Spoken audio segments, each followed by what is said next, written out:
ahead and make another video on Concord. So, looked around to see what I could find for some news articles, and I came across this one. Concord is another high-profile victim of AAA's painfully long development time. This article is by Matt Kim, and it was posted August 29th, 2024 at 5 a.m. Let's go ahead and read, shall we?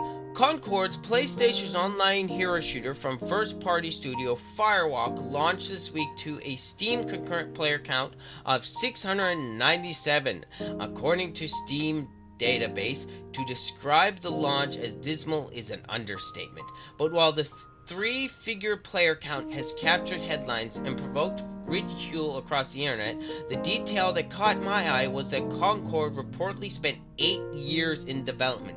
That means Concord began its journey sometime around 2016, the same year Blizzard released Overwatch. Firewalk Studios is made up of veterans from Bungie and Activision, two of the foremost makers of online PvP shooters, so it's no surprise its attempt to go toe-to-toe with Overwatch to win over fans in the genre given its staff pedigree. But as the saying goes, if you aim for the king, you better not show up 8 years late. With so many games now taking close to a decade from the beginning of development to release, we're starting to see the financial and creative consequences of an overlong development cycle. Spending too much time in development and ideas that were once novel are no longer in vogue. Furthermore, the time and money spent over these years has to be recouped somehow, which leads to decisions like the $40 cost of entry for Concord, when many of its peers are free to play. The cost of coming late to the party means you must bring something new to the table.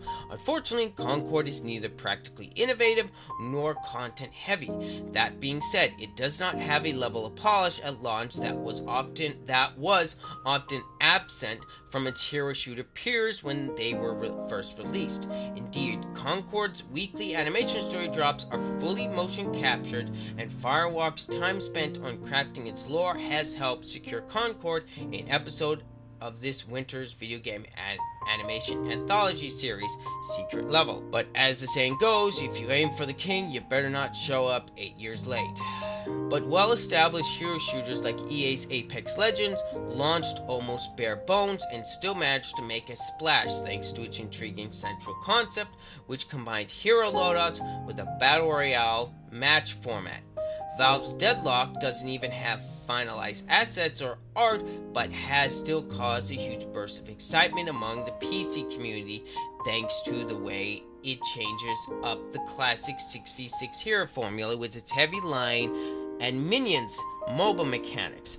By contrast, Concord appears with an all-too-familiar offering, and frankly, the time spent on finessing its presentation, the graphics, motion capture, performance, and so on, likely lead to a later release date, which in turn meant it's lost valuable time establishing itself among its peers. If it had been released 4 or 5 years ago when the PS5 first came out, maybe its launch would have been an entirely different story. So that begs the question, was the lengthy time spent in development worth it? We know it now takes longer than ever to make a AAA game, and while technological improvements have brought about previous unimaginable levels of detail, customers, and more hair follicles on a character than ever before, this has created a vicious cycle where if studios want to meet those particular players' expectations, games must take longer to make so that they can meet the bar set by the technological advancements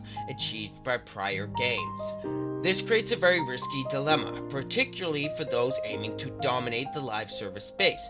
Knowing the cost and development time required for a AAA online game, studios have to assess, predict, and or simply guess as to what will be the next big hit. What game will succeed in 4, 5, 6 years time if we begin developing it right now? Will the audience still care for that kind of game when we're finally ready to release it?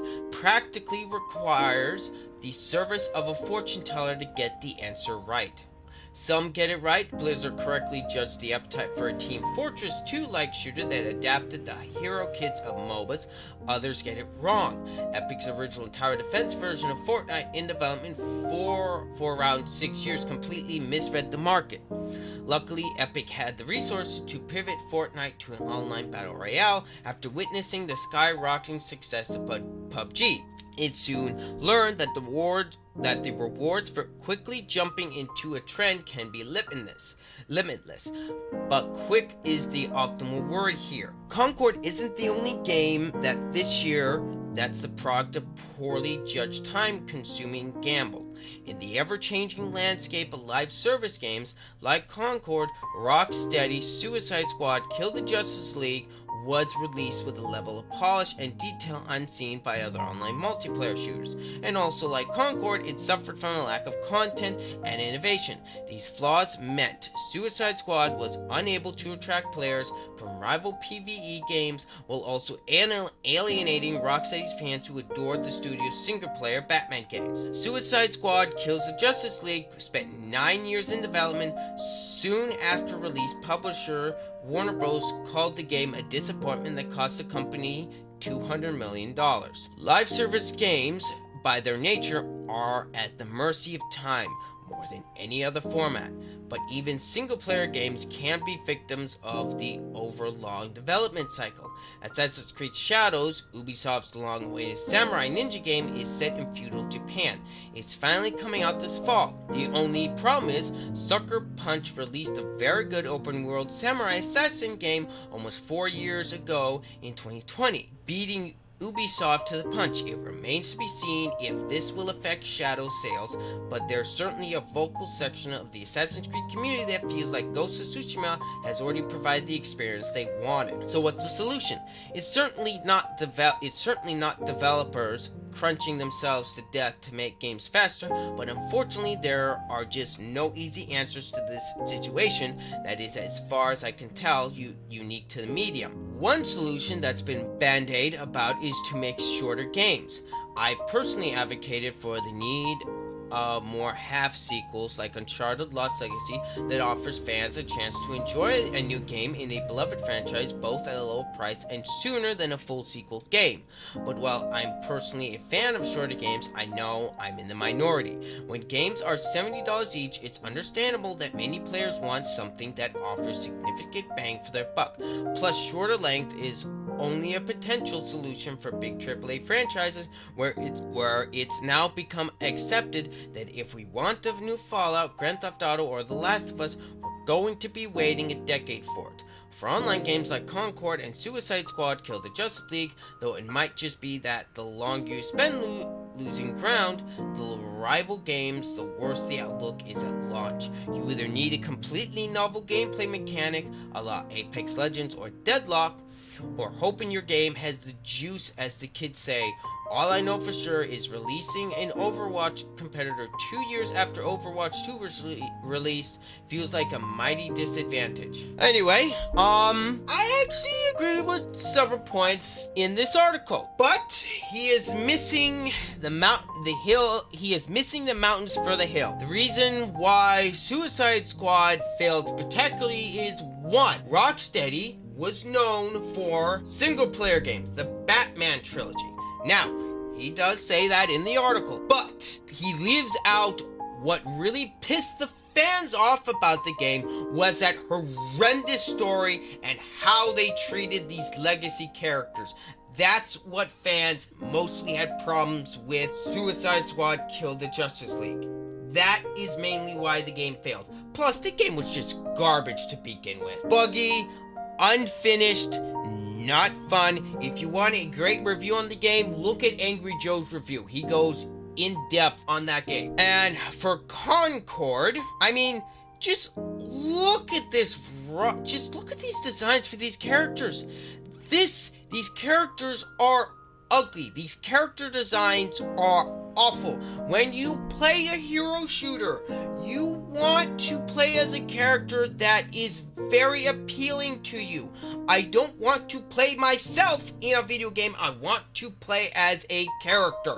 That's why I play as female characters most of the time. I want something actually pleasant to look at while I play. And these characters here are not attractive. We have Tumblr character, giant garbage disposal, IRS agent, Doom guy from Wish.com, and Black Michael Jackson. Need I say more? I mean, if anyone recalls on the ex-dev of one of the old devs of Concord, where he basically calls gamers talentless freaks if they criticize Concord, everything has not been going well ever since Concord was announced. And in my personal opinion, it deserves every single bit of criticism that lobs its way. And you know what?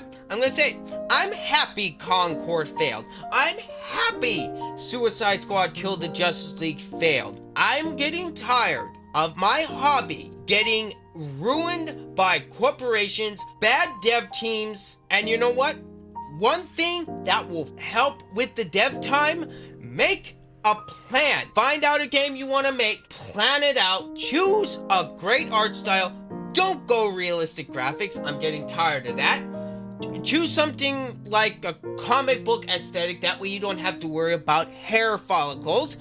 Just focus on making a good game that people will enjoy. Leave politics out of it. Forget about the modern audience because that does not exist. And focus on making gamers happy. Get their attention. And if you can make gamers happy, they will pay for your game. It is not that hard. Anyway, that's all I got for this video. Let me know what you guys think down in the comments. And anyway, this has been Ryder. I'm out.